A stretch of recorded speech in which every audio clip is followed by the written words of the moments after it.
Vous aimez bien le printemps, vous, Jean? Ah oui, je le mets dans mon top 4. Eh bien moi, pas trop.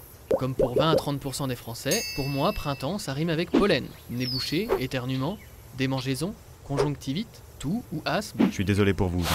Et qu'est-ce qui vous met dans cet état? Les chatons. Les chatons. Mais non, pas les chatons. Enfin, si. Revenons un peu en arrière. Observons ce chaton de bouleau dans la fleur de l'âge. Ah, c'est très très bon ça, Jean. Merci Jean. Au printemps, le bouleau produit des fleurs, qu'on appelle chatons. La fleur mâle produit du pollen et le libère.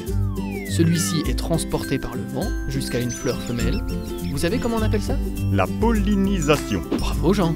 Et c'est ainsi que l'on obtient une graine qui formera un nouvel arbre. Je pensais que c'était les abeilles, moi, qui pollinisaient les fleurs. Mais non Jean, pas celle-là. Ces arbres n'ont pas de belles fleurs odorantes qui attirent les insectes. Ils ne comptent que sur le vent.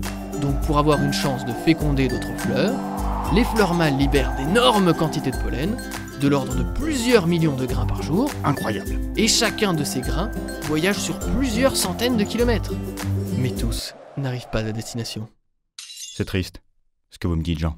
Rassurez-vous, certains terminent leur course dans des capteurs polliniques. Ils sont aspirés et piégés sur une bande de cellophane. On est bien d'accord que c'est pas du tout rassurant. Laissez-moi terminer.